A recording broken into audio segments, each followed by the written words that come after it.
우리 같이 합독하겠습니다. 형제 자매 여러분, 하나님께서는 여러분을 부르셔서 자유를 누리게 하셨습니다. 그러나 여러분은 그 자유를 육체의 욕망을 만족시키는 구실로 삼지 말고 사랑으로 서로 섬기십시오.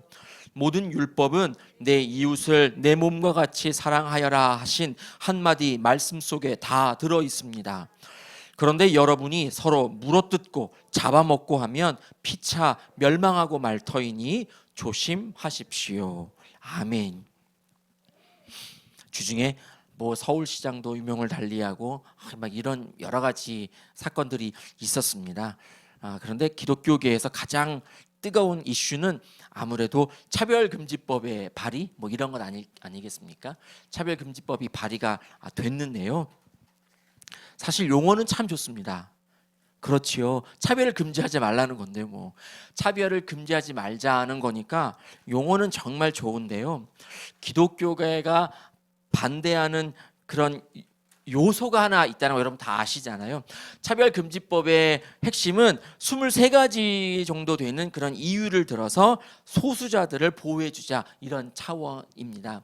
그러니까 헌법에 명시되고 있는 성별, 인종, 종교 이런 것들 차별뿐만이 아니라 거기에 어떤 병력적인 부분들 또 미혼모 같은 그런 가정사적인 부분들 아니면 성소수자와 같은 그런 성적인 부분들 이런 것들 다 뭉뚱그려서 23가지의 그런 사유를 들어서 차별을 금지해야 된다라고 하는 그런 포괄적인 것을 이제 하자 이런 내용이잖아요. 거기서 우리 기독인들이 딱 걸리는 게 성적인 부분이잖아요. 그래서 어떤 동성애를 인정해야 되고 또 남성과 여성만 있는 게 아니라 제3의 성이 있고 이런 것들 미국에서 우리나라도 그렇습니다만 아들이 태어나면 다 파란색 선물하잖아요. 저도 이준이 태어날 때 파란색 이랬더니 엄마가 너무 색깔에 구애받지 않았으면 좋겠다는 고정관념을 깨뜨려야 된다는 그런 핀잔을 한번 먹었습니다. 그렇습니다. 아들이라고 다 파란색 계통, 딸이라고 다 핑크색 계통. 이것은 솔직히 좀 그렇습니다. 그런데 여기서 한 발자국도 아니고 몇 발자국 더 나아간 것이 있었다고 그럽니다. 저도 어떤 목사님 설교 중에 들었던 건데요. 미국에서 아들을 낳았습니다. 아들. 혼인신고낸다. 출생신고를 하는데 아들이니까 M 써야 되는데 이 엄마가 U라고 썼답니다. unknown. 아들을 낳았는데 이 아들의 성이 뭔지 잘 모르겠는데요. 미거였던 거예요. 그래서 왜 그러냐면 이 아들이 나중에 컸을 때 나는 계속 아들로 남아있겠어요 라고 할지 아니면 나는 딸로 여성으로 바꾸겠어요 라고 할지 모르기 때문에 unknown U라고 딱 썼다는 그런 사건이 있었다고 그럽니다. 그럴 정도로 온 세상이 마치 그래야만이 좀 뭔가 요즘 트렌드에 맞는 것 같고 그렇잖아요. 그것은 절대 아닙니다. 이런 여러 가지 성적인 부분들이 우리 기독교에서 딱 걸리기 때문에 그걸 반대하는 거예요. 그래서 저는 그것만 빼자 그러면 23가지 사유가 있는데 그것만 빼자. 그것 빼면 22가지잖아요. 22가지만 차별 금지를 하고 이것만 빼자라고 생각을 했었고 그렇게 말도 했었습니다. 근데 이러한 일들이 2007년도에 있었대요. 2007년도에는 지금처럼 국회의원들이 발의한 게 아니라 정부에서 행정부에서 그렇게 상정을 했대요. 국회에. 차별 금지를 하자. 근데 그때도 역시 기독교계가 막 반발을 한 거예요. 성적인 것들 때문에, 동성애 때문에. 그러니까 그래? 그러면 동성애를 빼줘. 그런 거예요. 그래서 그때는 몇 가지인지 모르겠지만 동성애를 빼고 차별금지법을 통과시키기 위해서 그렇게 상정을 의뢰를 했다는 거예요. 국회에. 근데 국회에서 동성애를 빼면 아무 의미가 없다고 아예 이걸 멈추자고 그랬답니다. 그래서 2007년도에 발의하려고 했었을 때는 동성애를 빼면 아무런 의미가 없기 때문에 그것을 아예 자동 폐기시키게 되었다고 그럽니다. 그러니까 그런 것으로 보면 차별금지법의 핵심은 성적인 부분 동성애다라는 것을 우리가 쉽게 알 수 있을 거예요. 그래서 저도 그 이야기를 기사로 보는 순간부터 그 이야기를 안 하기 시작했습니다. 차별금지법의 핵심은 그런 거겠구나라는 생각을 하게 되었습니다.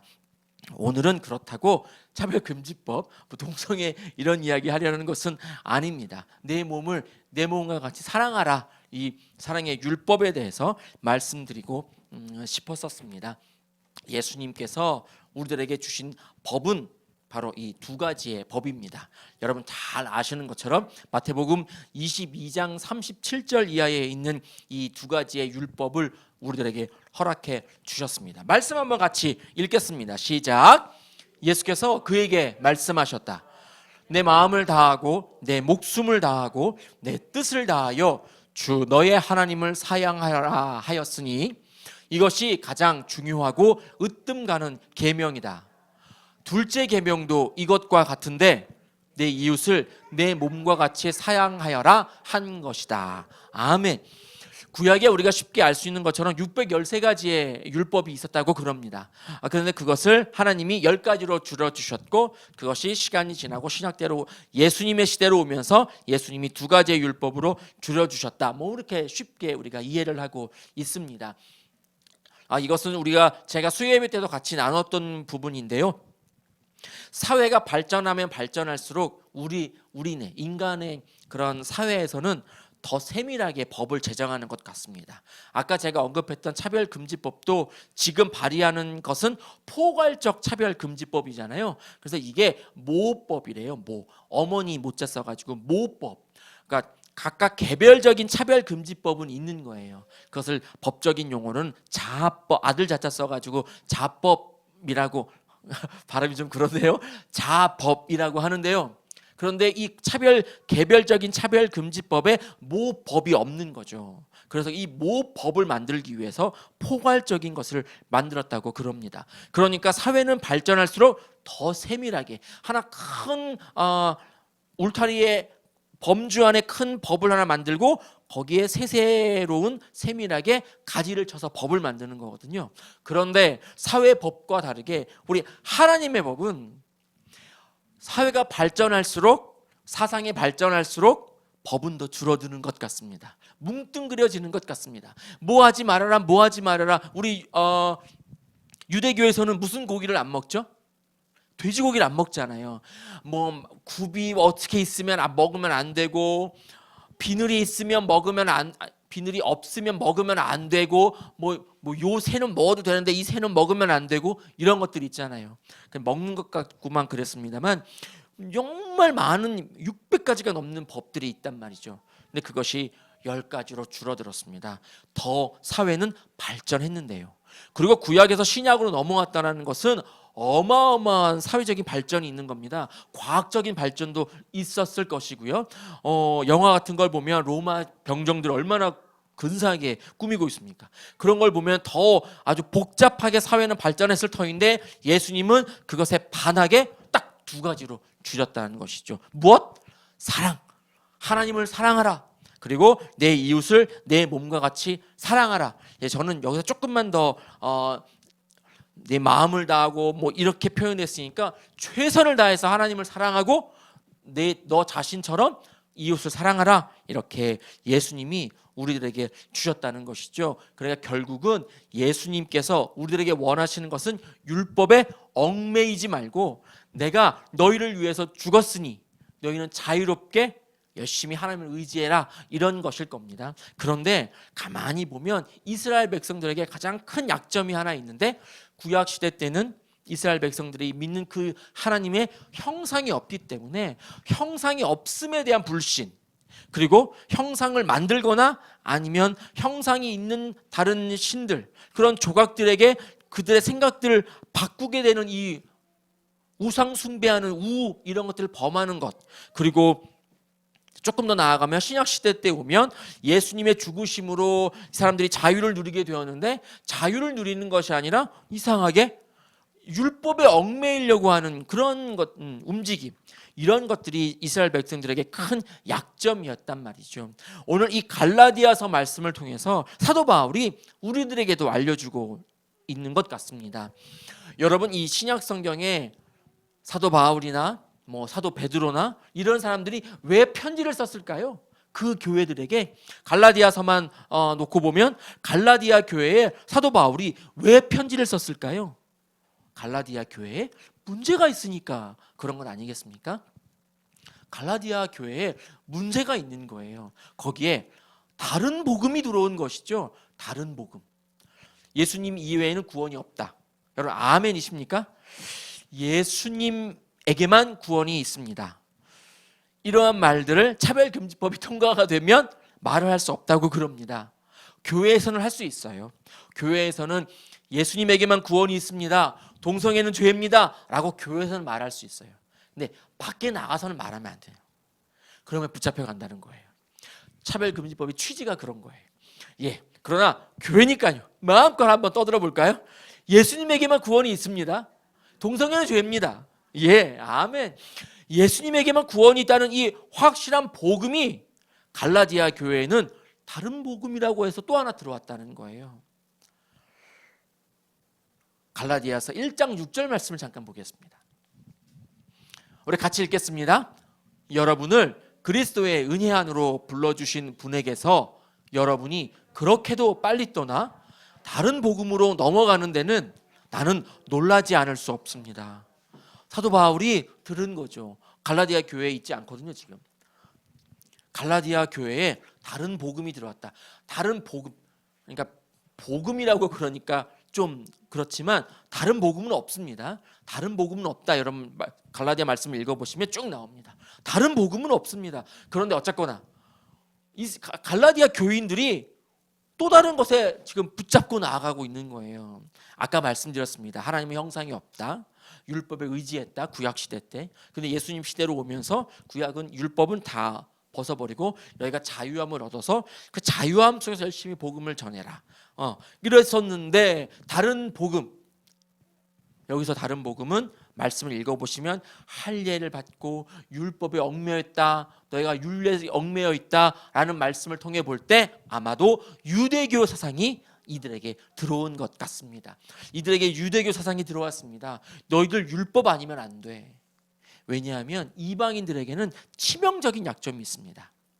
이방인들은 유대인들이 아닙니다. 이스라엘 백성이 아니에요. 그렇지요. 하나님은 이스라엘 백성을 선택하셨어요. 그리고 그들에게 율법을 주셨단 말이에요. 근데 이방인은 이스라엘 백성이 아니에요. 다르게 말하면 하나님이 선택을 안 하셨어요. 근데 이방인 지금 자기가 하나님을 믿어요. 그러니까 나는 이스라엘 백성이 되고 싶은 거죠. 근데 이스라엘 백성들은 율법에 지금 열심히 지키고 있는 것이죠. 율법이 없어요. 사랑하래요. 하나님을 사랑하래요. 내 이웃을 사랑하래요. 그런데 이스라엘 백성들, 유대인들 가만히 보니 그들은 율법을 정말 잘 지키려고 애쓰고 있단 말이죠. 거기를 파고들고 들어서 다른 복음이라고 그 사상이 들어오는 거예요. 갈라디아 교인들이 할례를 받기 시작했습니다. 갈라디아 교인들이 율법을 공부하기 시작했습니다. 그리고 거기에 지금 얽매이기 시작했다는 거예요. 참 이상하죠? 자유가 얼마나 좋은데 사람들에게 자유를 주면 더 얽매이고 싶어하는 것은 무슨 생각인지 모르겠습니다. 자유한데 더 얽매이고 싶은 거예요. 형상이 없으니까 훨씬 더 자유롭게 하나님을 섬길 수 있는데 형상을 굳이 만들어. 법이 없어도 잘 살 수 있는데 굳이 법을 만들어. 이래가지고 사람들이 거기에 얽매이고 거기에 치우치게 되는 것이지요. 사도 바울이 보았습니다. 들었습니다. 그렇게 빨리 떠나다니. 이렇게 빨리 떠나서 그 다른 복음 안에 너희들이 들어갈 줄이야. 내가 놀라지 않을 수 없다. 충격을 받은 거예요. 사람들에게 열심히 복음을 전했습니다. 사도 바울이. 여러분 할례 받지 않아도 됩니다. 그렇게 말은 안 했을 거예요. 할례라는 단어를 아예 안 썼을 수도 있어요. 율법이라는 것도 언급 안 하셨을 수 있어요. 여러분 하나님을 사랑하십시오. 예수 그리스도를 통해서 여러분이 구원을 얻었습니다. 자유로움을 얻었습니다. 그러니까 그 자유로움 안에서 여러분이 마음껏 주님을 찬송하십시오. 그리고 전하십시오 라고 했을 거예요. 가르쳤을 거예요. 그런데 이들은 자기가 이방인이라는 그러한 생각, 내가 유대인 이스라엘 백성이 되고 싶다는 그러한 생각에 사로잡힌 나머지 열심히 다른 복음이라고 하는 이 유대교 사상에 들어가게 되는 것이지요. 그것을 지금 찝어내고 있습니다. 우리 주님이 우리들에게 하시고 싶었던 말씀은 바로 이것이었습니다. 본문 5장 14절 다시 한번 좀 볼까요? 본문 5장 14절. 모든 율법은 시작. 모든 율법은 내 이웃을 내 몸과 같이 사랑하여라 하신 한마디 말씀 속에 다 들어 있습니다. 10가지 10계명이요. 613가지의 율법들이요. 이런 모든 것들이 사랑하라, 내 이웃을 사랑하라 라고 하는 것에 다 들어있다고 지금 성령님을 통하여, 성령님이 사도 바울을 통하여 이렇게 우리들에게 말씀해 주고 계십니다. 예수님의 그 죽으심, 사도 바울의 그런 신학적으로 표현하면 우리가 구원을 받은 것은 예수 그리스도의 죽으심 때문이었습니다. 여러분 그렇습니까? 믿으시면 아멘. 우리가 구원받을 수 있는 것은 예수님이 우리를 위하여서 죽으셨기 때문입니다. 그래서 우리가 살고 있습니다. 그리고 우리는 또한 그분의 말씀을 본받아서 우리도 남들을, 이웃들을 위해서 그렇게 살아야 할 것입니다. 그런데 그렇게 살지 않는다는 거예요. 사회법을 조금만 더 들여다보면 벌을 주기 위한 법이에요. 차별금지법이 절대적으로 벌을 주는 법이 아니다라고 말하지만 결국은 벌을 주기 위한 거예요. 걸리면 뭐 300만 원인지 3천만 원인지 벌금에 뭐 처하기도 하고 뭐 몇 개월의 징역을 살기도 하고 뭐 이런 법의 마지막 결론이 나와 있어요. 그런데 하나님의 법은 처벌법이 아니라 용서하는 법이란 말이죠. 우리 모두 다 용서하는 법이에요. 하나님의 법은 우리로 하여금 사랑해서 저들을 품어줘라 라고 하는 그러한 법이란 말이지요. 그것을 우리가 버리고 처벌받는 것에 구하지 말아라, 그러지 말아라 라고 하는 이러한 율법에 얽매여 있다라는 것입니다. 무언가에 좀 사로잡혀 있어야 내가 어떤 것을 하고 있는 것만 같은 그런 인간의 얄팍한 그 생각들이 지금 이 갈라디아 교인들에게도 보여지고 있는 것 같습니다. 예수님의 죽으심은 이스라엘 백성뿐만 아니라 모든 인류를 선택해 주셨다는 증거가 됩니다. 그래서 우리가 지금 이곳에 나와 있고 그래서 우리가 하나님을 찬송하고 있습니다. 여러분 그렇습니까? 우리가 지금 이렇게 예배당에서 상상하지도 못했던 마스크를 쓰고, 우린 그랬잖아요. 마스크 쓰고 있으면 어디 예배당에서 마스크를 써, 마스크 벗어 이랬잖아요. 모자라도 쓰고 있으면 어디 교회에서 모자를 쓰고 있어 이랬잖아요. 저는 전도사 시절에 제가 제일 싫어하는 것 중에 하나가 이렇게 비 오는 날 바지 가랑이가 젖는 게 전 너무 싫어요. 그래서 전도사였음에도 반바지를 입고 교회 잘 왔어요. 네, 그 반바지 입고 성경에 딱 앉아 있으면 어디 전도사가 반바지를 입고 그랬거든요. 지금은 어디 지금 마스크를 안 쓰고 있어요. 빨리 마스크 쓰고 있어요. 이렇다고요. 사람 그렇게 지금 생활이 변하고 있습니다. 아마도 코로나가 다 지나가는 그런 축복을 우리가 받아도 마스크는 우리 하나의 또 다른 옷이 돼가지고 그렇게 나아가지 않을까 싶습니다. 그래서 그런가요? 인도의 부자들은 마스크에 보석을 달아가지고 보석 마스크로 하고 다닌다고 그러네요. 그 소식을 듣고 인도 선교사님께 톡을 한번 했습니다. 어떻게 지내세요? 마스크는 있으세요? 그러니까 박 목사님, 내가 얼마 전에 천으로 만들어가지고 빨아쓰고 하고 있어요. 그랬어요. 그러더라고요. 그래서 아니 저기 인도의 부자들은 보석을 마스크에 달아가지고 보석 마스크 하고 있다는데 그들은 안 걸리나 봐요. 그러니까 아휴, 우리 동네에 오늘만 800명이 걸렸어요. 그렇게 말을 하더라고요. 세상은 지금 막 이런 걸로 두려워하고 있는데 그럴 때에도 선교사님들은 그런 곳에서도 천으로 마스크를 만들어가지고 배달을 하고 있습니다. 그렇게 이웃을 우리의 목숨처럼 사랑해야 하겠습니다. 이 율법에는 또 다른 의미가 있는데 내 이웃을 내 몸과 같이 사랑하라. 이것은 너를 진짜 사랑해라 라는 거예요. 너 자신을 스스로 사랑해라 라고 하는 것이죠. 내가 나를 사랑하지 않는데 어떻게 이웃을 사랑할 수 있겠어요? 이율배반적이죠. 내가 나를 먼저 사랑해야 되는 거예요. 나를 사랑하고 그리고 나의 이웃을 사랑해야 할 것입니다. 나를 사랑하라 라고 하는 것은 곧 예수님을 사랑하라, 이것입니다. 예수님을 사랑해야 나를 사랑할 수 있는 그런 마음이 생기거든요. 나를 사랑해야 할 줄 알아야 나의 이웃들을 사랑할 수 있는 것입니다. 그렇게 우리가 의지하고 나아갈 수 있었으면 좋겠습니다. 갈라디아서는요, 하나를 강조합니다. 하나님 몇 분? 한 분. 예수님 몇 분? 한 분. 예수님 이 한 사람이라고 갈라디아서는 말하고 있습니다. 또 그냥 쉽게 성령의 열매 5장 22절이잖아요. 말씀 준비 안 했습니다. 화면으로 5장 22절에 보면 성령의 열매가 몇 가지죠? 9가지라고 표현되어 있지요. 성령의 열매는 시작 하면 우리가 다 시험에 들 테니까 안 하겠습니다만 9가지가 있단 말이에요. 제가 오미자가 왜 오미자인지 찾아봤습니다. 5가지 짠맛, 단맛, 신맛, 쓴맛 뭐 이런 거, 매운맛 5가지 맛이 난다 그래가지고 오미자라고 그러잖아요. 열심히 찾았습니다. 구기자는 왜 구기자일까? 열심히 찾았습니다. 구기자의 저는 구자가 9구자인 줄 알고 열심히 찾았는데 세상에 구기자의 구자는 탱자나무의 구자라고 그러더라고요. 저는 9가지에 무슨 효능이 있나 그랬습니다. 여러분 우스갯소리였습니다만 성령의 열매, 이것이 이 성경에 단수로 쓰였을까요? 복수로 쓰였을까요? 원어로 성령의 열매 이렇게 쓰였을까요? 원어로요. 성령의 열매들이라고 쓰였을까요? 성령의 열매 단수로 쓰였단 말이에요. 그러니까 사랑이라는 성령의 열매가 희락이라는 성령의 열매가 아니고, 성령의 열매는 사랑이라는 기능이 있고 희락이라는 기능이 있고 오래 참음이라는 기능이 있고 9가지의 기능이 있는 거예요.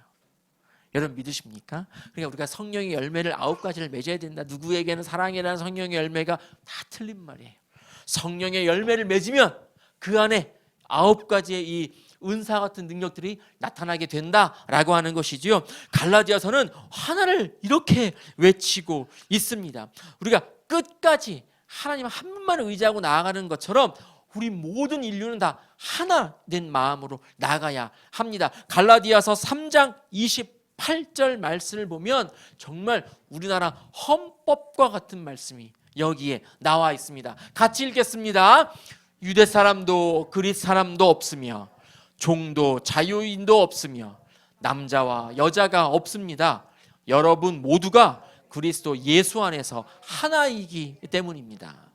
유대 사람도 그리스 사람도 없습니다. 인종을 초월합니다. 종도 자유인도 없습니다. 신분도 초월합니다. 남자와 여자가 없습니다. 성별도 초월합니다. 오직 없는 것은 종교도 초월합니다가 없습니다. 오직 예수 그리스도 안에서만 우리가 하나로 거듭나야 하는 줄 믿습니다. 다른 사람들 돌아볼 때에 이러한 마음으로 돌아보아야 하겠습니다. 결국은 우리가 믿는 하나님은 차별의 하나님이 아니라는 것이지요.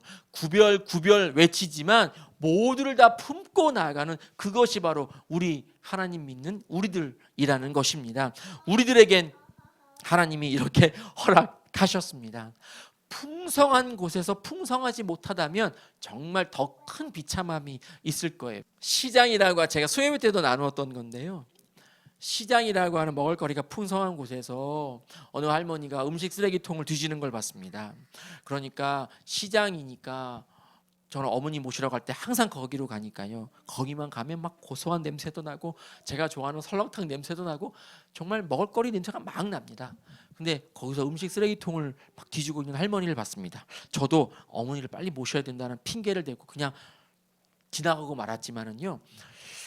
풍성함 중에 나는 풍성하지 않다라는 생각을 하면 더 큰 비참함이 있는 것 같아요.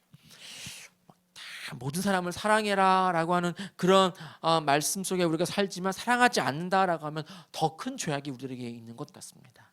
사랑받지 못하는 저들은 또 더 큰 비참함에 빠질 거고요. 차별금지법이라는 사회법을 통해서 우리가 차별하지 말고요. 하나님의 그 사랑, 예수님께서 가르쳐 주신 법으로 우리가 차별하지 말고 나아가야 되겠습니다. 다른 그 어떤 것도 우리가 재지 말고 그들에게 온전히 다가갈 수 있었으면 좋겠습니다. 사랑으로 아무것도 모르는 사람들이니까 허우적대고 있으니까 빨리 우리가 다가가야 되겠습니다. 기독인들 그런 카톡이나 이런 것들을 보면 정말 많이 올라옵니다. 어떤 사람이 뭐 질본에 전화해가지고 막 따졌다는 둥, 어떤 사람이 뭐 국무총리 그런 사무실에 전화해가지고 왜 우리 기독교만 가지고 뭐라 그래요? 당신들도 밥 먹으면 안 되네요. 막 이러면서 따졌다는 둥, 이런 말들의 그런 그 영상들이 많이 올라옵니다. 저는 거기서 정말 진짜 공산당처럼 다른 말합니다. 하나님 믿으니까 그렇죠. 교회를 술집이나 식당 이런 거 꼭 굳이 비교를 해야 되겠습니까? 술집도 그거 안 하면서 왜 교회를 이렇게 왜 간섭하고 그래요? 식당은 간섭 안 하면서 교회는 왜 간섭해요? 굳이 교회를 그런 데랑 비교해야 되겠습니까? 우리 스스로가 교회니까요. 당하자고요. 교회니까 그러니까 더 철저하게 하고 나아가야지요. 여러분이 끝까지 하나님을 온전히 믿고 모르니까 허우적대고 있으니까 온전히 하나님의 말씀을 사랑하는 마음을 좀 전하고 나아갈 수 있었으면 좋겠습니다. 내 이웃을 내 몸과 같이 사랑하라. 이것은 곧 첫째, 하나님을 사랑하라. 둘째, 너 자신을 사랑하라. 셋째, 그리고 너의 이웃들을 사랑하라. 이런 말씀입니다. 우리가 그런 마음을 가지고 하나님을 섬기고 사람들을 만나고 그러한 교제를 하고 그렇게 관계를 맺었으면 좋겠습니다. 그러한 마음으로 나아가는 귀한 성도가 되기를 원합니다. 기도하겠습니다. 주님이 우리들에게 이러한 새로운 율법을 허락하여 주셨습니다. 새 계명을 우리가 받았습니다. 하나님을 사랑하라는 그러한 계명을 받았습니다. 그리고 내 이웃을 사랑하라는 계명을 받았습니다. 실천할 수 있습니다. 그 율법은 지킬 수 있습니다. 율법에 완성하신 우리 예수 그리스도의 이름으로 그렇게 온전히 나아갈 수 있는 그런 성도가 되기를 원합니다. 하나님, 그러할 수 있도록, 그렇게 우리가 율법을 지킬 수 있도록, 사랑이라는 율법을 지킬 수 있도록 우리들에게 능력을 허락하여 주옵소서. 그러한 믿음을 주옵소서라고 이 시간에 주님의 이름 한번 부르고 통성으로 기도하겠습니다. 주여!